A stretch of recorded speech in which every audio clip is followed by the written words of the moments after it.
Yeah. Okay, well I have to call you back later. Okay, see you.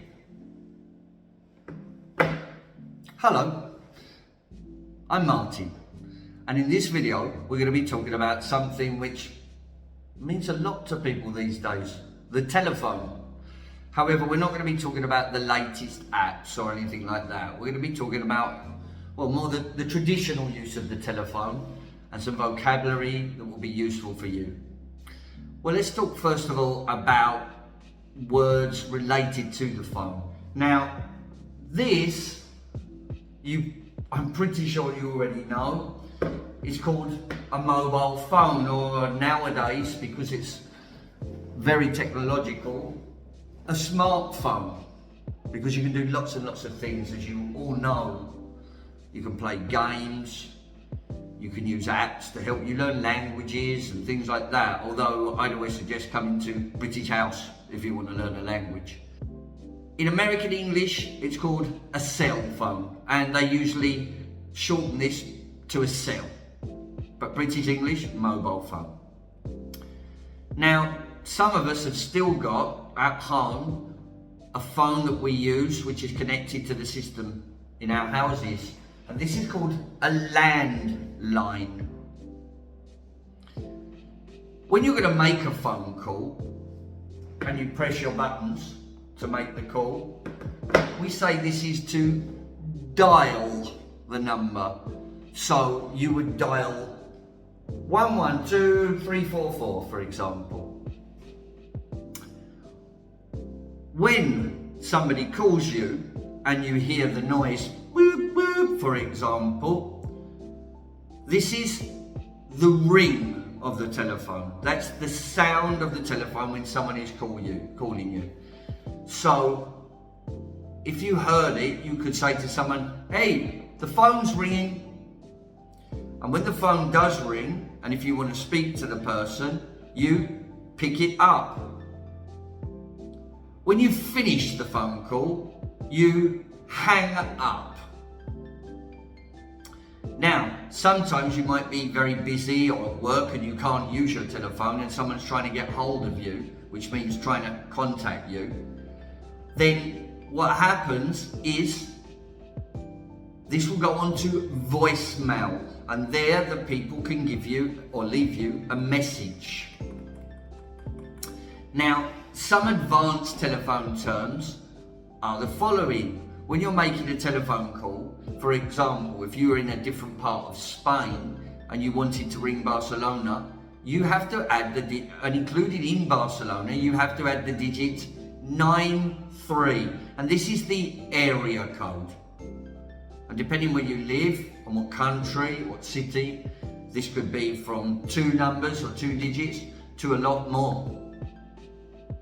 Now, talking about if you're calling a long way, for example, I often call back to England to speak to my family. This is called a long distance call. Okay?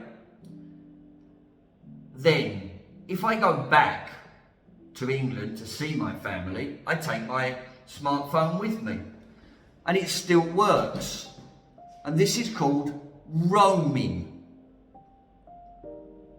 Now, sometimes when you receive a phone call, you don't always want to speak to the person.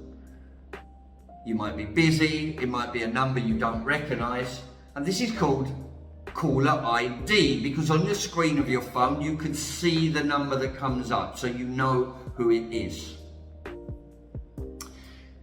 Another beauty on the smartphones is that you've got call waiting, and that means when you're speaking there could be another call and your phone tells you that someone's trying to get through to you, and that could be an important one, so you can tell the other person to hold and move on.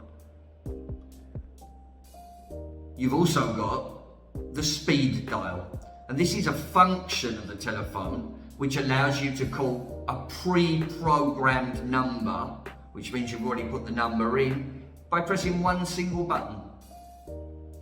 Another useful function of the telephone is the mute, and this is when you can turn off the microphone so that the people who are on the other line can't hear what you're saying.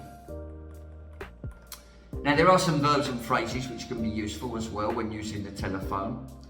Now one of them is to call back, and you may have heard that I said this to my friend earlier. This means that you will return someone's call or call them again. So you could do what I said, the same as what I said. You could say, listen, I'll call you back. Or you could ask someone to call you back. Now, you can also ask someone to hold the line. What does this mean? This means to wait on the telephone while the other person does something else. So I imagine I'm speaking to someone and then somebody wants to speak to me outside, and I could say, could you hold the line, please? And that just means just wait a moment. This is also very useful in the workplace, because if somebody wants to speak to someone else, they could speak to a secretary first, for example, and ask to speak to a colleague. And the secretary could say, could you hold the line a moment? And then they try and contact the other person. The next thing to do, as what that can happen here, is when you ask someone to hang on. And this also means to wait for a while. So you could say, could you hang on a moment because I have to open the door, or something like that. More related to work again is to put through. And this would be very typical if somebody telephones the reception of a company and asks to speak to someone who's in a different office, and the secretary contacts this person and then transfers the line, and the secretary would say, I'm just going to put you through. We can also screen a call, and this is to check who's calling before answering the phone, which we spoke about earlier with a synonym. So these are just some of the words that you can use related to this. But we've also got telephone etiquette terms. Proper etiquette is to maintain clear and respectful communication. So we have the greeting. The greeting are the words that you say when you answer the phone. We're going to be talking a bit more about that later, but for example, just to say hello. When we finish the phone call, the words we use are the closing words. We also can talk in a group, and we can use a speakerphone, and that means that we can answer the phone and put the phone on volume so everybody can hear at the same time. Now, something that most of us don't like is when we're trying to contact a company or something like that, and they ask us to hold on, and they put on some music, and we have to listen to this music over and over again, and this is called on hold music. Another thing that's annoying is when you're talking to somebody and somebody near you is making a lot of noise or speaking, and this is called an interruption.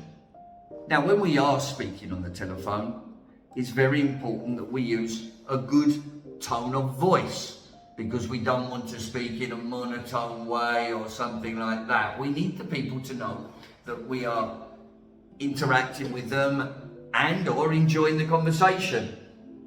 And because we can't always see the people, because nowadays it's possible with FaceTime, but very often we're speaking on the phone, we can't see them, it's very important to use the correct tone of voice. Now, when making phone calls, when you're making contact, you can use different vocabulary, obviously. The most common way to answer a telephone in English is to say, hello. Then to be polite, it's always good to say good morning, good afternoon, good evening, depending on the time of day. Now, if someone calls you, apart from just saying hello, you can also say, this is, and your name speaking. So I would say, for example, this is Martin speaking. If I telephone someone and I want to speak to them, I would say, could I speak to, and then the person's name, please? If somebody else has answered, obviously. So imagine I'm telephoning a company and I would say, could I speak to Mr. Smith, please? Or could I speak to Mrs. Brown, please? Another way of saying that is, I'd like to speak to, I would like to speak to, but it's better to use it with a contraction because I would like to speak to sounds too strict. You could also